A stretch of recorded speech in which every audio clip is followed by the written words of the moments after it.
Why did Manson kill Sharon Tate? The killings at Cielo Drive on August 9, 1969 were not physically done by Manson, but the murders were done under his orders. So why did he order these killings, and specifically, why Sharon Tate? First, I'm going to tell you the mainstream narrative as to why these murders happened, and then I'm going to share with you what many people believe is the actual story. So, the mainstream narrative of the story is that Sharon Tate, along with the other victims, were not deliberately targeted, but rather they were collateral damage. The prevailing mainstream story as to why Manson targeted the house on Cielo Drive is because that's where record producer Terry Melcher was living. Charles Manson had a close relationship with Terry Melcher, and on various occasions, Manson and some of his followers actually spent time at the house on Cielo Drive. For his part, Terry Melcher had visited Spawn Ranch, the infamous hippie commune near Chatsworth, Los Angeles, where Manson and his followers were living. Terry was considering signing Manson to a record deal, but when the record deal never happened, Manson took his revenge by attacking Melcher's house. Therefore, according to this version of the story, it was irrelevant who was actually killed in Terry Melcher's home on Cielo Drive, because the point wasn't about targeting any one specific person, but rather killing anyone who happened to be in the house as a message to Terry. According to the mainstream narrative, Manson didn't even know Terry Melcher didn't live at the house anymore. During the Manson hearings the following year in 1970, Terry Melcher stated that after the murders, he had never met with Manson ever again. Now, as the years have gone by, more and more people have begun to challenge the mainstream story regarding the Manson murders. First and foremost, Manson was aware that Terry Melcher didn't live at that house on Cielo Drive anymore. The idea that Manson didn't know he wasn't there isn't true. Terry also said he never met Manson again after the murders. However, journalist Tom O'Neill was able to prove that Terry Melcher did in fact meet with Charles Manson not just once, but multiple times after the killings. Tom O'Neill's findings proved that Melcher did lie about this in court. As a matter of fact, Tom O'Neill has stated that he did approach Terry Melcher regarding his findings. According to Tom, Terry Melcher was livid that he was going to publish this information. Bottom line, given how much of the Manson story has been proven to be false, could it be that the Mansons did specifically target Sharon Tate? According to Tom and various others, the Manson family did actually plan to kill Sharon Tate and her friends at least on one other occasion. Sharon Tate, Jay Sebring, Abigail Folger, and Wyotech Frykowski were four of the victims killed on August 9, 1969 by the Manson family. Infamously, when the Manson family invaded the Sharon Tate house on August 9th, the first thing Manson follower Tex Watson did was cut the phone lines. Now, with that kept in mind, something eerily similar happened on another occasion. According to Tom O'Neill and various others, Sharon, Jay, Abigail, and Wyotech were hanging out at another house not long before August 9th. As the four friends were hanging out, the lights in that house started to act weird. It was later discovered that someone had cut power lines connected to that house. None of this is a conspiracy, by the way. This pre-August 9th incident 100% happened. But the question is, why and who? Who cut the power lines? The prevailing theory here is that the Manson family did intend on killing Sharon, Jay, Abigail, and Wyotech on this occasion, but they cut the wrong lines and bailed. That part hasn't been proven, but it's certainly a pretty big coincidence that something like this would happen to Sharon and her friends briefly before they were murdered in a disturbingly similar circumstance. The deeper you dig into the Manson story, the more you come across these weird coincidences. Tom O'Neill and others argue that this pre-August 9th incident does strongly suggest the Manson family was targeting Sharon Tate and her friends specifically. I personally agree with that. I do think Sharon Tate and her circle of friends were specifically targeted. But again, the question is why? There are many theories as to what the motive may have been to kill Sharon Tate, but up to this point, at least not publicly, there is no definitive answer as to why Sharon and her friends were specifically targeted. Some people believe Sharon Tate's husband, Roman Polanski, may have had a hand in this. Personally, I don't think he had anything to do with Sharon's murder, but to be clear, Polanski was a very abusive husband to Sharon Tate, and that's why some people think he may have been involved in the murder in some capacity.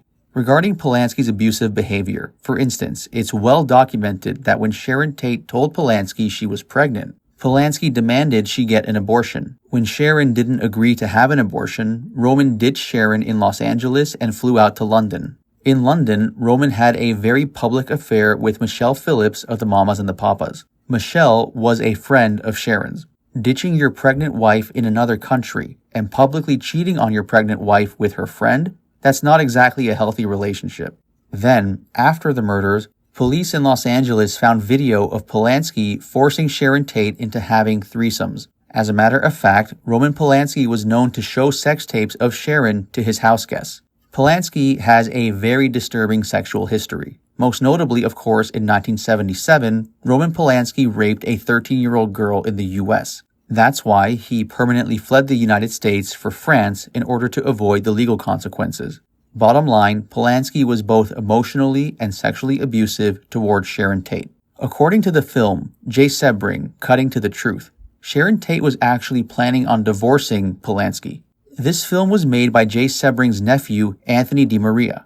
In the film, an attorney says that he met with Sharon Tate regarding getting a divorce between her and Polanski. This same attorney felt certain that Sharon Tate and J. Sebring were still in love, which quite frankly would make sense. J. Sebring and Sharon Tate stayed very close even after they broke up. It wouldn't have been hard to imagine they were still in love. Now, this divorce rumor has never been confirmed, but I do think it's likely true. Sharon wanted a traditional monogamous relationship, a marriage with Roman Polanski in the old-fashioned way. But Polanski still wanted to live a swinger lifestyle. On the 50th anniversary of Sharon Tate's death, August 9, 2019, The Washington Post wrote an article about Sharon. In that article, The Washington Post reported that apparently, if Polanski didn't change his behavior in the first 2 weeks after the baby was born, Sharon Tate intended to divorce him. I want to emphasize that this was reported by a major news outlet, The Washington Post. Now, obviously, major news outlets get things wrong all the time. However, I still think it's noteworthy that The Washington Post would publish an article in which they state Sharon Tate was strongly considering a divorce. The reason this is noteworthy to me is because in the mainstream narrative of Sharon Tate's life, there's no mention whatsoever that she was strongly considering divorcing Polanski. Again, these are the reasons some people think Polanski may have had a hand in the murders. As I said before, I personally don't think he was involved, but when reporting on a story, if you're trying to be honest in your reporting, it's important to showcase why people feel the way they do about certain things. Polanski's very abusive behavior towards Sharon Tate does condemn him in the eyes of many people who think he had a hand in the tragedy. Now, regarding the movie J. Sebring's nephew made, I came across this following review. Quote, in the film that J. Sebring's nephew made about his uncle, an attorney stated that Sharon had him file divorce papers to end her marriage to Polanski. Unfortunately, Sharon was murdered before Polanski could be served with the documents. Polanski wanted Sharon to go to Brazil to have an abortion. She refused. At this point, Polanski verbally abused her, even in front of her friends. Then, he cheated on her. After the murders, the LAPD found a video in the Cielo Drive house of Polanski, forcing Sharon into threesomes. While J. Sebring was trying to save Sharon's life, Polanski was in London having yet another affair. Sharon, at least in the beginning, tolerated Polanski's infidelity. She loved him so much that she looked the other way. In the last months of Sharon's life, however, it bothered her immensely that he was being unfaithful to her. Of course, years after Sharon's death, Polanski infamously raped a 13-year-old girl in 1977. He fled to France to escape a prison sentence in the United States. About 15 years later, he raped a woman in France. Polanski has made it known that he likes young girls, and it's believed that he sexually assaulted other women in France as well. End quote. Now, going back specifically to the Manson murders, as mentioned, I do believe, based on the information uncovered by Tom O'Neill, that Sharon Tate and her friends were specifically targeted. But again, the question is why? If only Tex Watson, Manson's main assassin, was on record clarifying what had actually happened. Well, actually, he might be. Tom O'Neill discovered that there's about 20 hours of audio tape of Tex Watson discussing everything. However, due to multiple legal complications, those tapes have been kept locked away despite multiple efforts to get them released. Hopefully one day, those tapes do surface and we get some more clarity as to why these murders happened. One hypothetical question that gets thrown around from time to time is, what if Sharon Tate was never killed? What if the Manson murders never happened? Well, spoiler alert, director Quentin Tarantino touched on this subject in his film Once Upon a Time in Hollywood. At the end of that film, the would-be Manson murderers were the ones who got killed.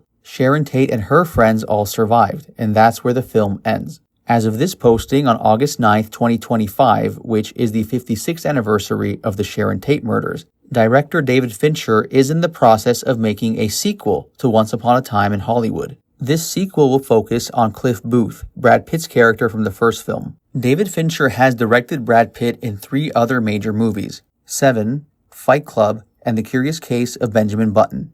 There are rumors that in this follow-up to Once Upon a Time in Hollywood, Margot Robbie may return in some capacity as Sharon Tate. Again, at this point, these are just rumors, but it would certainly be interesting to see how they would portray Sharon Tate in a timeline based after the Manson murders. If Sharon Tate had lived, would she have become a massive star? Would she have divorced Polanski and married Jay Sebring? There are so many what-ifs about the situation. And in the bigger picture of things, how would society be different if the Manson murders never happened? The murders sent shockwaves through society, and for many people, these killings destroyed the romantic image of the hippie movement. Hippies were supposed to be about peace and love, not murder. Well, according to a lot of people, that was actually the point. Many people believe that Manson was some sort of a CIA MKUltra asset, and that the plan was for him to orchestrate a series of horrific murders in order to turn public opinion against the hippie movement. Why?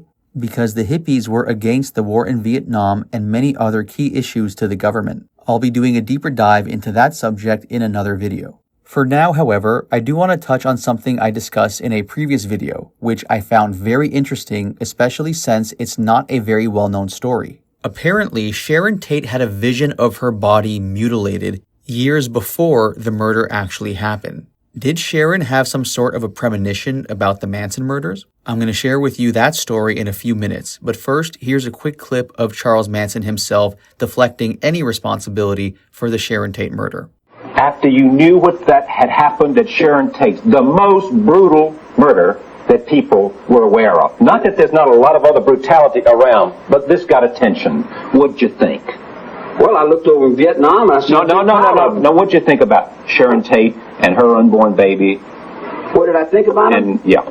It's not my world. I don't live in that world. Well, so you didn't care? Care? Suppose What the hell does that mean, care? Well, it means love. That means some sense Put me in a solitary confinement, break my teeth out, break my ribs, bust me up, kick me down a hole, Right. and then come back and tell me about care. I don't know what care is, man. Never once did Charles Manson ever express any remorse or regret for orchestrating the murder of Sharon Tate. As a matter of fact, he never expressed any remorse for any of the murders. It's very unfortunate that there are still some people out there who admire Charles Manson, but that's not going to be the topic of this video. Rather, in this video, I'm going to look at some of the aspects of Sharon Tate's life story. I'm going to show you a clip from Quentin Tarantino where he discusses Sharon Tate and why he wanted to make a movie about her. Then, at the end of this video, I'm going to read to you a segment from Tom O'Neill's groundbreaking book Chaos, Charles Manson, the CIA, and the Secret History of the 60s, where he shares in intense detail what happened the nights of the Tate LaBianca murders. But first, I want to share with you that story of Sharon Tate's vision. According to CieloDrive.com, on September 2nd, 1969, columnist Dick Kleiner wrote a very interesting piece about how apparently Sharon Tate told him in 1966, 3 years before her death, that she saw a vision of her body mutilated. Quote, "It was just a creepy story when Sharon Tate told it to me in early 1966. But now, 3 years and several murders later, it has acquired something much more than just creepiness. Sharon was a starlet in 1966. People thought she was going to be a big star, and maybe she would have been. She was sensational to look at, but there was something a little strange about her. Everybody noticed it. People thought at the time perhaps it was because her first feature film was an oddball terror thing called Eye of the Devil. But in any case, you could look at her for hours and listen to the nutty stories coming out of that beautiful head. I like stories of the supernatural, and Sharon knew that. She had a story like that to share with me. The story involved Jay Sebring and his house in Benedict Canyon. No, not the house where Sharon and Jay were killed in 1969. That house was on Cielo Drive, just off Benedict. But those two houses can't be much more than a mile apart. Anyways, Sharon used to date Jay Sebring. This was before she met Roman Polanski. Sharon and Jay were together for years, and Jay had a house in Benedict Canyon. This house was once owned by Paul Byrne, a director, writer, and producer for MGM. On September 5, 1932, Paul Bern commits suicide in this house. Sharon calmly told me this story. Now, at some point in Sharon's relationship with Jay Sebring, it seems that Jay was in New York on business, and Sharon was in between apartments. She called Jay and asked if she could stay in his house. Of course she could. That night at the house, that dark night, she was alone. Sharon wasn't usually spooked, but for some reason that night in the house, she was. She kept a light on by the side of her bed. Sharon told me, "I saw a creepy little man. He looked like the pictures I'd seen of Paul Bern." Sharon ran downstairs.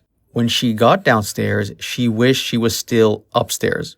"I saw a vision of someone tied to the staircase," she said.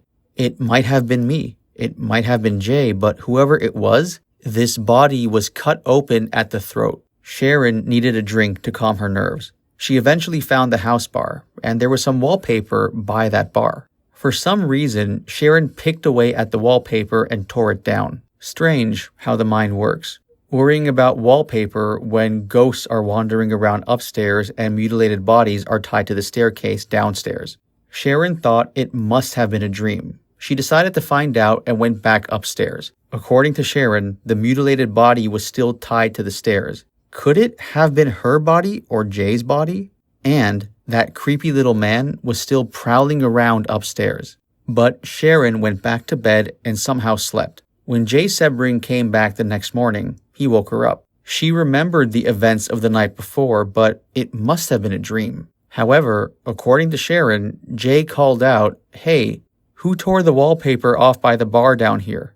That part, at least, was not a dream. 3 years later, a mile up the road, there was a nightmare. Sharon, Jay, and 3 others, 4 if you include Sharon's unborn child, were all killed. End quote. Now, let's take a look at the fuller picture of Sharon Tate's life story. The following is from an article by Elena Nicolaou for Refinery 29. Quote, Sharon Tate was born in Dallas, Texas in 1943. Growing up, she won various beauty pageants in the U.S., but Sharon spent her high school years in Italy. Her father, a member of the U.S. Army, was transferred to an army base in Vicenza, a city in northern Italy. At the end of high school, Sharon was crowned prom queen. Eventually, she began to audition for the American films being shot in Italy. Her beauty was quickly noticed. For instance, one of the productions she appeared in was the movie Barabbas. The director of that movie, Richard Fleischer, wrote the following about Sharon in his autobiography.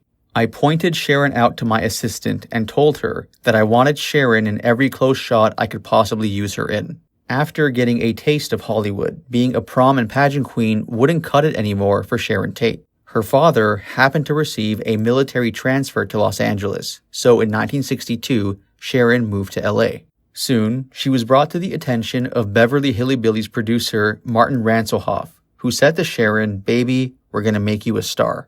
At the age of 20, Tate signed a 7-year contract with MGM and was literally groomed for stardom. For 3 years, she was on a rigorous circuit of acting, voice, singing, and bodybuilding classes.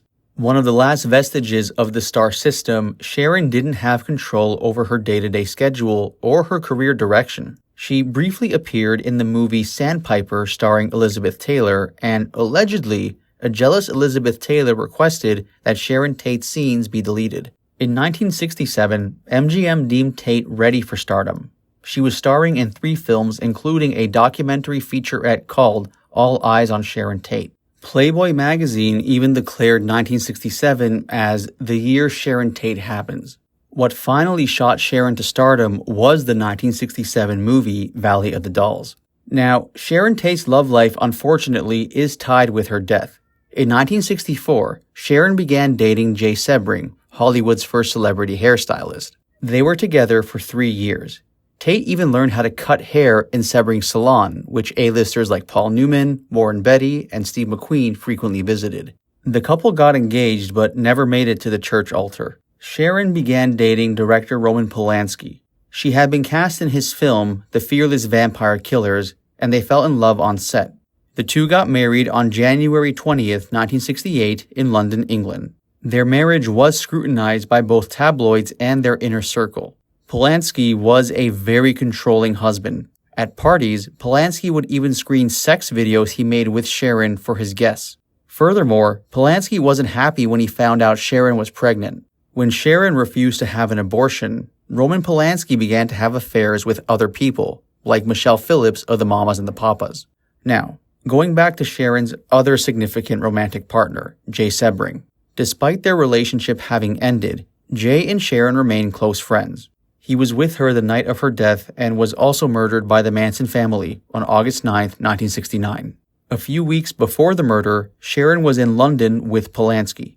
On July 20th, a heavily pregnant Sharon Tate left London and returned to the house in Los Angeles she shared with Roman Polanski, 150 Cielo Drive.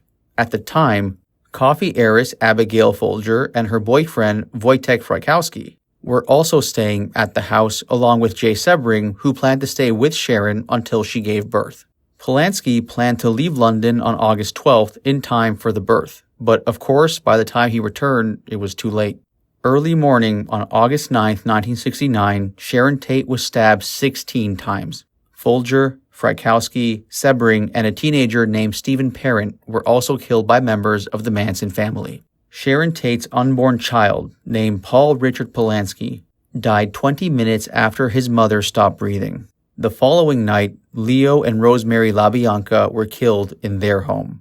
Unfortunately, Tate's gruesome death tends to overshadow her life's work. After Valley of the Dolls, she only starred in 2 more movies, The Wrecking Crew and 12+1. But Sharon has been portrayed in various films over the years, most famously by Margot Robbie in Quentin Tarantino's Once Upon a Time in Hollywood. Sharon Tate was more than just a murder victim. A friend of Sharon's once said the following about her. Sharon was a luminous beauty, kind, gentle, and a wonderful friend to all who were privileged to know her. End quote.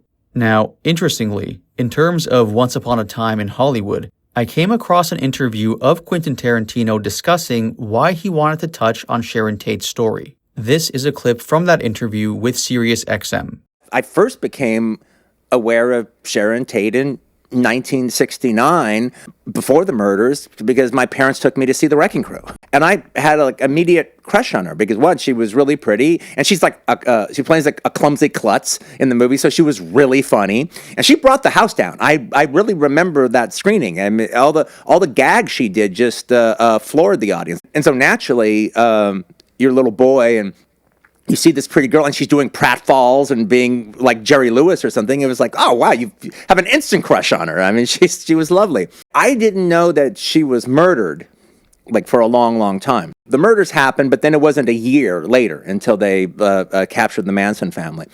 And so I remember I was hearing the name Manson, and I asked my stepfather, I go, who is this Manson guy? And he goes, oh, quite, you don't need to worry about that. Don't worry about that. Don't worry about it. And so it wasn't until like a little later that I got older and understood the whole mythology of the Manson family. Why I felt the need to kind of tell Sharon's story to some degree is, well, everything I've read about her, I mean, she almost sounds too good to be true. She sounds just like a really nifty person, and like somebody, you would be pleased, it would be wonderful to know, and it seems like a real loss that she was, I mean, it's always a loss when somebody gets murdered, but it really seems like there is it really seems like the world is a lesser place because she wasn't allowed to live her life. And there was also this aspect of, I think it's horrible that she's been defined by her murder.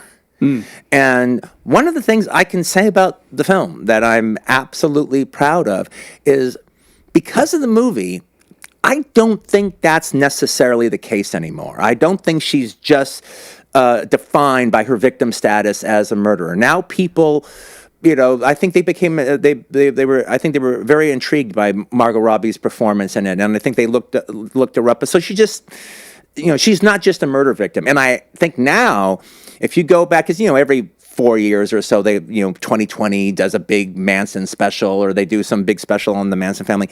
Now, after like getting a sense of her from the movie, if you watch those specials, they're really heartbreaking because she means something to you now, as opposed to just a statistic.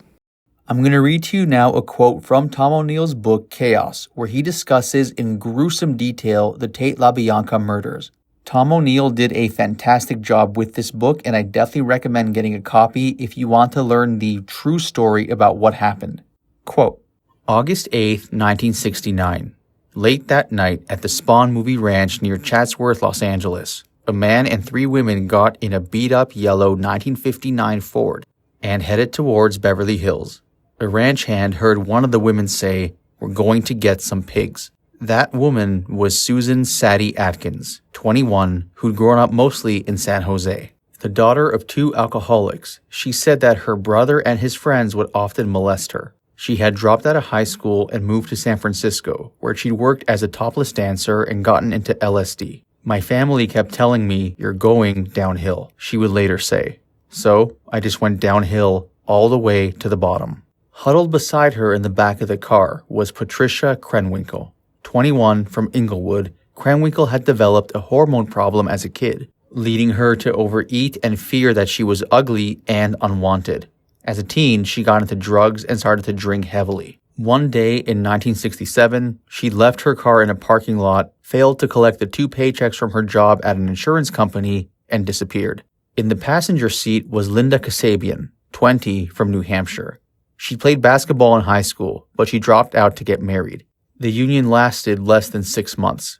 Not long after, in Boston, she was arrested in a narcotics bust. By the spring of 1968, she'd remarried, had a kid, and moved to Los Angeles. Sometimes she'd introduce herself as Yana the Witch. At the wheel was Charles Tex Watson, 23 and 6'3" from East Texas. Watson had been a Boy Scout and the captain of his high school football team. He'd sometimes help his dad, who ran a gas station and grocery store. At North Texas State University, he joined a fraternity and started getting stoned. Soon, he dropped out, moved to California, and got a job as a wig salesman.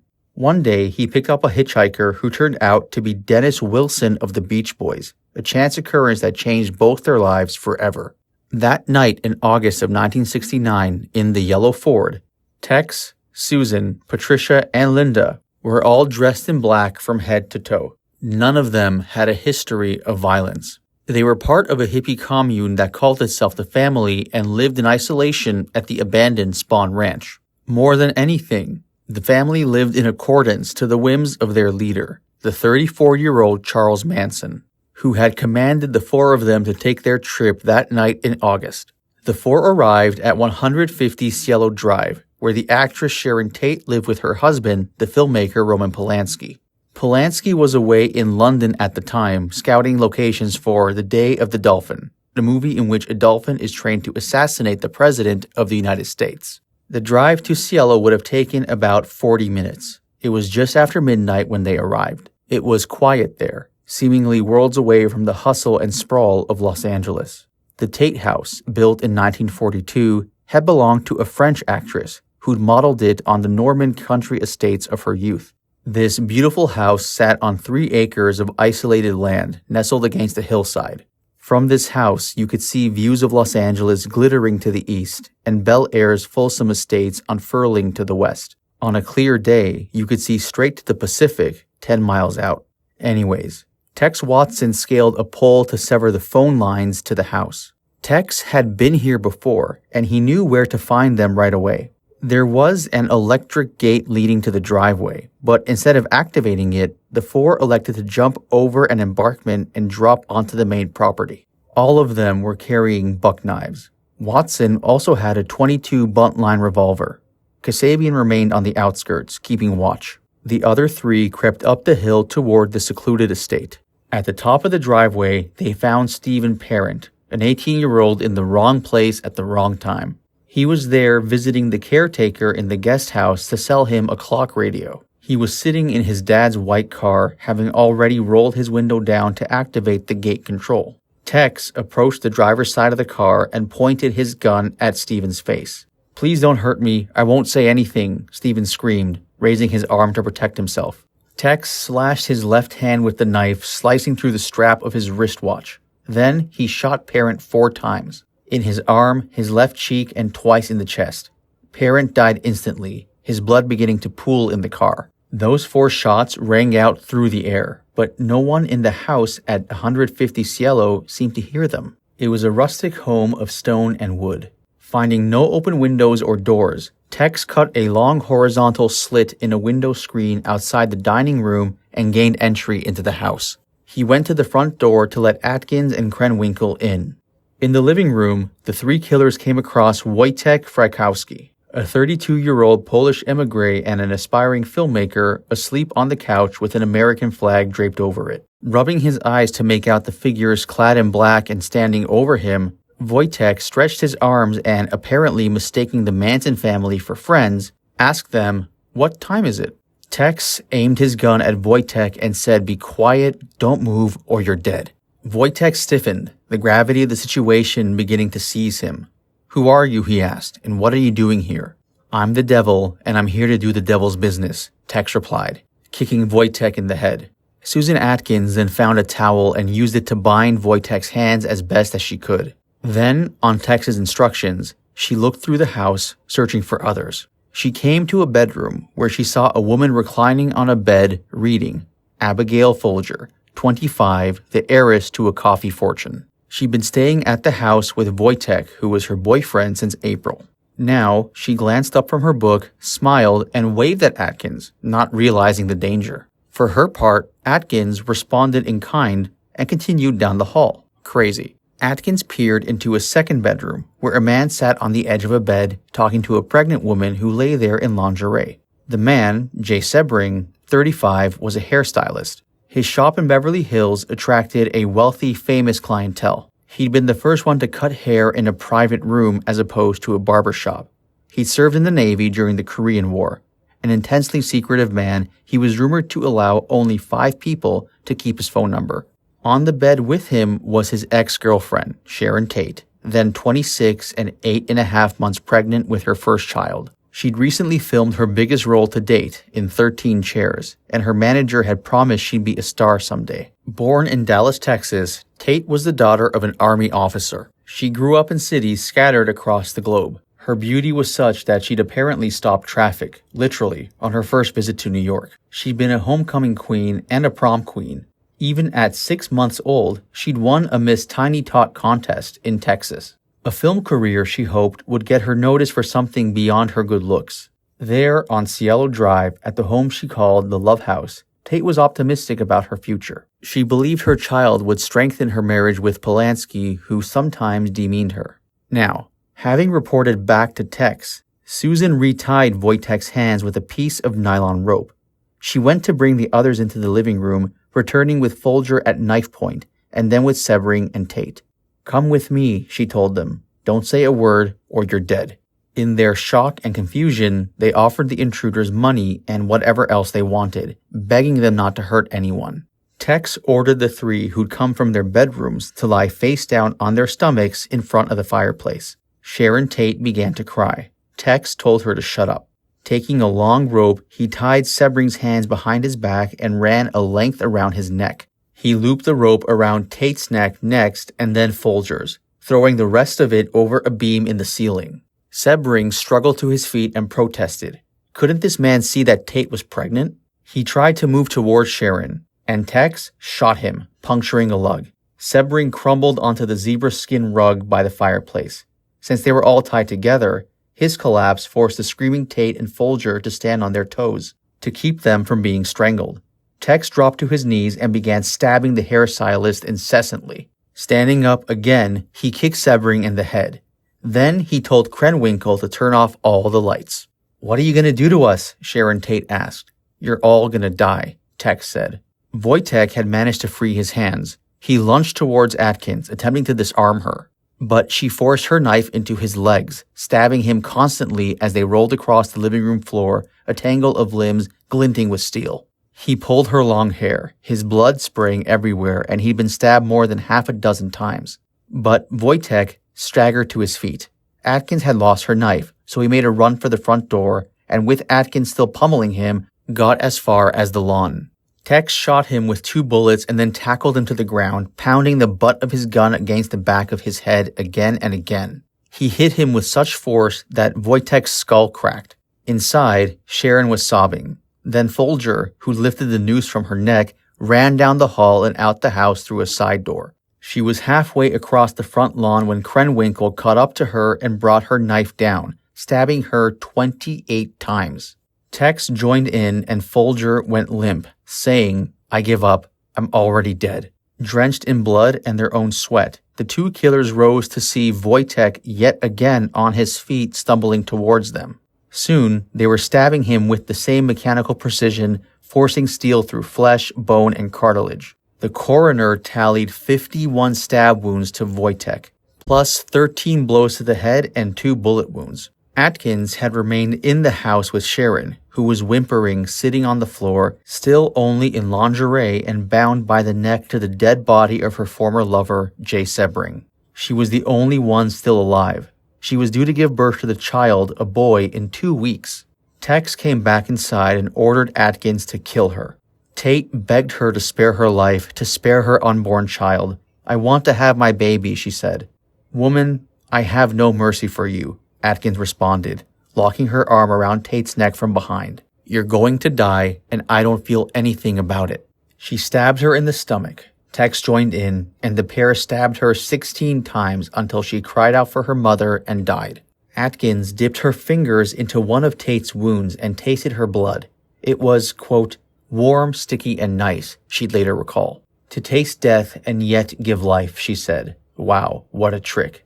She soaked a towel in Tate's blood and brought it to the front door, where, following Tex's instruction to write something that would shock the world, she scrawled the word pig. Their work was done. When Watson, Atkins, and Krenwinkel and Kasabian returned to the Spawn Ranch early that morning, they went to their beds and slept soundly. "I was gone," Atkins later recalled. "It was like I was dead. I could not think about anything. It was almost as if I passed out, blacked out.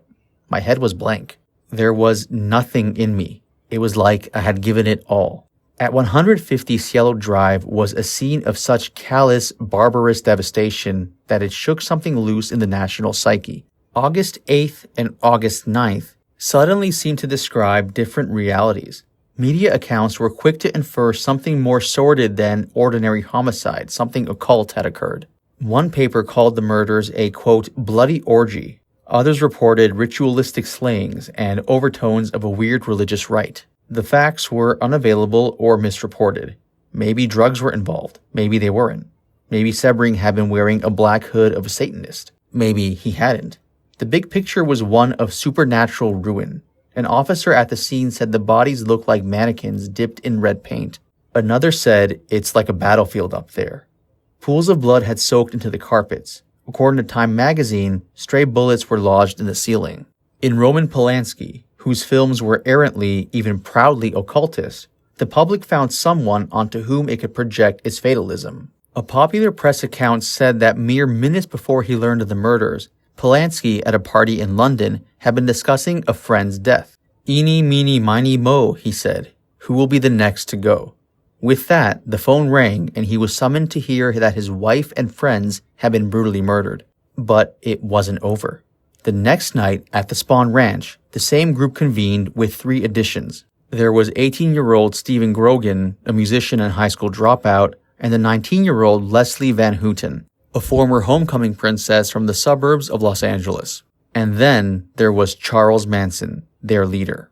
The 7 of them piled into the beat-up Ford on a search for more victims.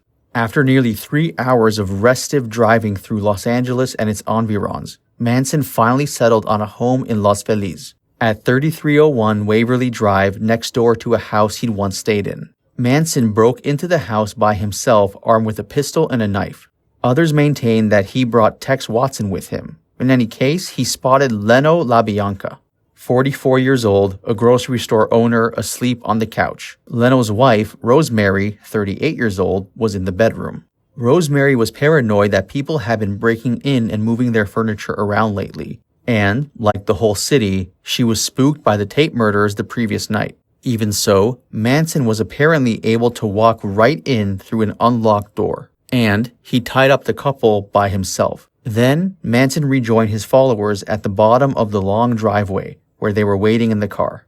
Manson chose Tex and Krenwinkel again as his executioners. This time he added Van Houten to the mix too. She'd never so much as struck a person before that night. Regardless, he told the three of them to go inside and kill everyone. They had only buck knives. They burst into the house, separated the couple, and stabbed Leno 26 times. They carved the word war into his stomach and impaled a carving fork beside it, its handle jutting out of his belly. And they left a steak knife protruding from his neck. Rosemary suffered 41 stab wounds, many inflicted after she'd already died. Before they left, the killer scrawled "Helter Skelter" in blood on the refrigerator, a reference to the Beatles song Helter Skelter, though they misspelt it. On the walls, they smeared "Rise" and "Death to Pigs" in Leno's blood. The bloodshed in its primitive defiance, a pregnant star slaughtered, a man punctured with kitchen utensils, confirmed a sense of rupture in America. The 60s subversive spirit had come on with too much fervor. Some reckoning was bound to happen, or so it seemed in retrospect. The nation was immured in these events, in the motive, the manhunt, and then in 1970, the sensational 9.5-month-long trial. But after the murders, Manson and his followers were not brought to justice for nearly 4 months. With the suspects unknown and at large, rumors proliferated and the tension reached a fever pitch. For a while, the police maintained that the two sets of murders, the LaBianca Tate murders, were unrelated. They claimed the LaBiancas were the victims of a copycat attack. As days turned into weeks and weeks to months, two separate teams of LAPD detectives, one assigned to Tate, the other to the LaBiancas, failed to share information, believing that the crimes were unconnected. As they lost valuable time pursuing false leads, doubt and ridicule followed them in the press. For almost 4 months, the police would say that they had no real idea who had committed the murders, some of the most appalling murders in the history of the country. As journalist Joan Didion famously stated, the 60s abruptly ended on August 9, 1969. The tension broke that day. The paranoia was fulfilled. There's a germ of truth in what she said, but the process wasn't so abrupt. It began that day, but it wasn't over really until December 1st, 1969. The day the police announced the crimes had been solved and the nation got its first glimpse of the killers. Here was the final fulfillment of that paranoia, the last gasp of 60s idealism. At LAPD headquarters, the chief of police, Edward M. Davis, stepped up to an array of 15 microphones and announced to a stunned crowd of 200 reporters that the case was solved. Warrants were out for Charles Watson, Patricia Krenwinkel, and Linda Kasabian. More people would be named pending grand jury indictments. Davis added, to everyone's astonishment, that the Tate LaBianca murders were connected. The suspects may have been responsible for a series of other unresolved homicides too. Police Chief Davis didn't name Manson or Susan Atkins that day because they were already in custody. In mid-October, Manson, with a welter of his followers, had been apprehended on auto theft charges at the Barker Ranch, a hideaway in the forbidding Death Valley, several hours away from Los Angeles. Its seclusion surpassed even that of the Spahn Ranch. Atkins had been charged with another unrelated murder, that of Gary Hinman, an old friend of Manson. She was being held at the Sybil Brand Institute, a jail for women in Los Angeles County, where she bragged to cellmates about her complicity in the Tate murders. Those offhand remarks broke the case open for the LAPD, who began to connect the dots they'd been staring at for nearly 4 months. Journalists dug into the story. Images of Manson and the family were emblazoned on front pages and TV screens around the world. The cognitive dissonance was intense. These weren't the faces of hardened criminals or escaped lunatics. They were hippies, stereotypical flower children. In the bloom of wide-eyed youth, the men unshaven and long-haired, wearing beads and buckskin jackets. The women in blue jeans and tie-dyed tops, no bras, and their hair tangled and unwashed. They talk like hippies, too, spouting an ethos of free love, eschewing monogamy and marriage in favor of sexual experimentation. They lived in roaming communes, caravanning along the Golden Coast in Technicolor bright buses and clunkers cobbled together from spare parts. They believed that hallucinations strengthened the spirit and expanded the mind. They gave birth naturally and raised their children together in rustic simplicity. In other ways, though, their philosophy was Gnostic, verging on theological. Time did not exist, they proclaimed. There was no good, no bad, and no death. All human beings were God and the devil at the same time and part of one another. The family's moral code, insofar as it existed at all, was riven with contradictions. While it was wrong to kill animals according to their philosophy, even the snakes and spiders in their bunkhouses had to be carefully spared. It was fine to kill people, because, according to them, human life was inherently valueless. To kill a person was tantamount to, quote, breaking off a minute piece of some cosmic cookie, as Tex Watson later put it. If anything, according to their philosophy, death was something to be embraced, because it exposed your soul to the oneness of the universe. Where had these beliefs come from? The murderers had been raised and educated for the most part in solid conventional American communities. So what happened? The promise of the hippie movement had been in its willingness to forego cherished institutions in favor of the new and untested. The Manson family, with its starry-eyed communalism, sexual frankness, and veneration of LSD, offered a screen onto which anyone could project his insecurities about the era's politics and pressures. After the Tate murders, it seemed that hippies and freaks were more than a risible sideshow. They could really undermine the status quo. Their promiscuity had always earned a lot of finger-wagging from concerned moralists, while others had looked on with thinly veiled envy. Parents were worried about their kids that they would drop out, become hippies, and never get decent jobs. Everywhere, kids were hitchhiking. The consensus from the quote-unquote straight world was that hippies were mostly harmless, but you didn't want to be one. While there had been isolated incidents of violence attributed to hippies, none of it was as horrific, premeditated, or systematic as the murders committed by the Manson family. On December 12th, a piece in Time magazine drew parallels between hippies and violence. In the movement's Invitation to Freedom, the magazine warned, criminals and psychotics blossomed as easily as innocents and pacifists did. But how, Time asked, could children who had dropped out for the sake of kindness and caring, love and beauty, end up killing? End quote. This is one of the main arguments that the author Tom O'Neill is making with this book. I'm not really giving anything away here because he's done several interviews about this, where he discusses that his theory is that what happened with the Mansons wasn't some sort of random act, but rather Manson was a CIA asset, and that these murders were meant to put a massive stain on the hippie movement, because the government considered the hippie movement a threat in many regards. I'm paraphrasing here essentially, I'm oversimplifying it, but basically, this is one of the main arguments Tom O'Neill makes.